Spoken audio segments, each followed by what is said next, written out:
everyone. I had a dream on the morning of May 7th that I think is significant that I wanted to share.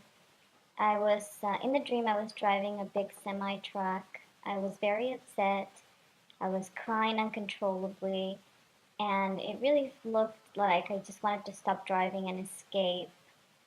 Um, I think the main thing that I got from this dream is the crying uncontrollably. I really could not stop. This is not a way of crying.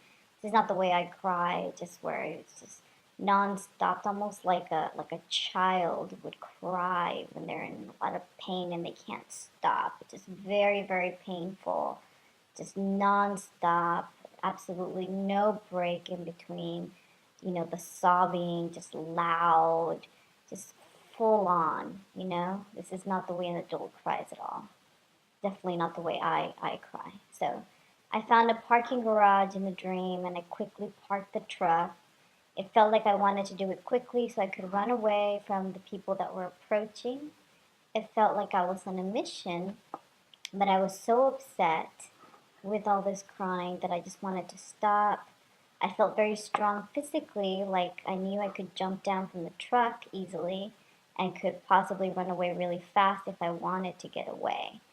But the people that were approaching seemed to be trying to get me to calm down and were looking and talking to each other, wondering what to do about my crying. They just stayed near me, letting me cry it out and making plans for getting me help. Then somehow in the dream, I started to think about Julia Roberts wearing a long white gown with some light pink detailing on it. So that was it. Again, the main focus was the crying, but just nonstop crying. Earlier in the night, also, just something that I thought was interesting was that I had another dream where the main focus was on a lady named Faith, and she was a very big deal, very, very important. That was basically it. There was a lady there, her name was Faith, and I know this person was extremely important, and she was a huge deal. So we all know, obviously, that we're saved by faith in our Lord, and obviously that makes a lot of sense. So Jeremiah was known as a weeping prophet. Um, he wrote Lamentations, so lamenting, that has to do with weeping as well. And he was chosen to give prophecies of Jerusalem's destruction. Now, I was led to listen to a few sermons by Chuck Smith to study, the book of Jeremiah, since I hadn't really looked at it too much. And I was found where Chuck Smith, finds the saddest lament in the whole Bible to be Jeremiah 8:20. Is not the Lord in Zion? Is not her king in her? Why have they provoked me to anger with their graven images and with their strange vanities? The harvest is past. The summer is ended. And we are not saved. For the hurt of the daughter of my people am I hurt. I am black. Astonishment hath taken hold on me. Is there no balm in Gilead? Is there no physician there? Why then is not the health of the daughter of my people recovered? So God's lament now, and God's crying over the situation. And I think the saddest lament in the whole Bible is this in verse 20, where God declares the harvest is past. The summer is ended. They are not saved. Lost. Eternally lost. The time of harvest is over. So I just found it interesting that I was led to the saddest lament in the whole Bible, and that it has to do with the summer being over, as we start to approach the later part of the spring and the start of the summer. Now, I also wanted to point out something that I found was interesting, that Jeremiah's ministry was doomed to failure, which is also part of the reason why he was called the weeping prophet. Unto me, nor incline their ear, but they hardened their neck, and they did worse than their fathers. Therefore thou shalt speak all these words unto them, but they will not hearken. Now you're to go out, Jeremiah, and say the words, but they're not going to listen. Oh, man, what a heavy-duty trip Jeremiah had. You know, it's a ministry that has a promise of failure.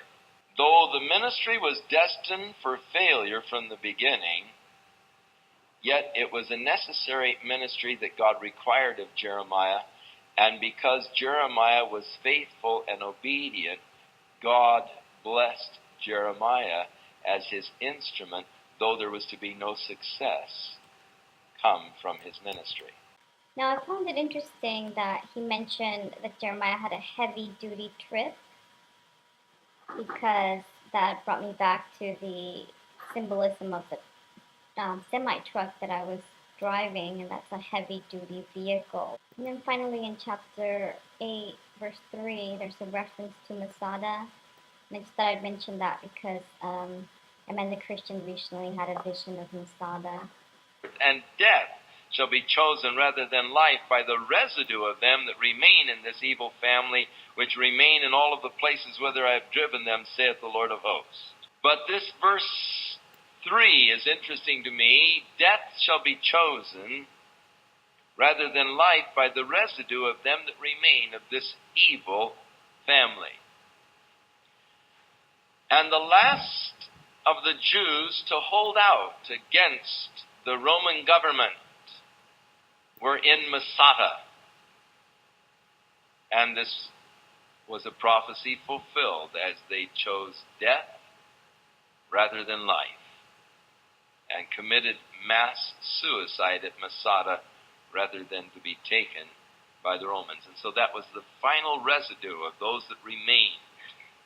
Now today I just found an article on CNN front page news about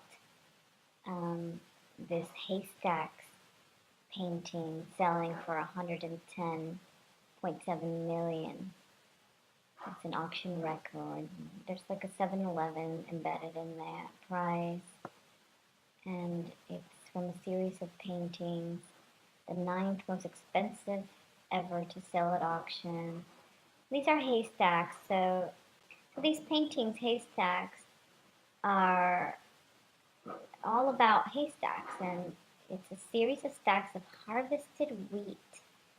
Actually, the stacks in the paintings depicted stored sheaves of grain, primarily for bread, so wheat or barley or oats would be there used, not hay. And these were a way of keeping the sheaves of grain dry until it could be separated from the stalks by threshing. So there we go again, just in plain sight, pointing us to the coming harvest. Also, my sister mentioned, when I told her about my dream and how it, and all the weeping, but it ended with me thinking about Julia Roberts wearing a white and some light pink, she mentioned that she felt uneasy watching a video of her walking on water in a commercial. So I went out to look for it, and she is the main person here in this commercial. So I'll show you, there's two. The first one is about her walking on water. Right away, I saw the life inside, so shine bright tonight. You and I,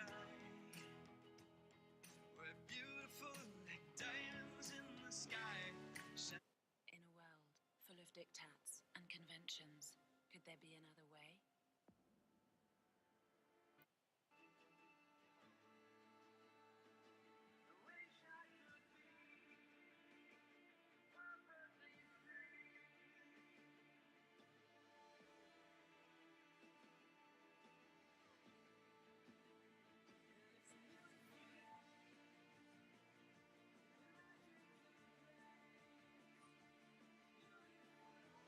La vie est belle.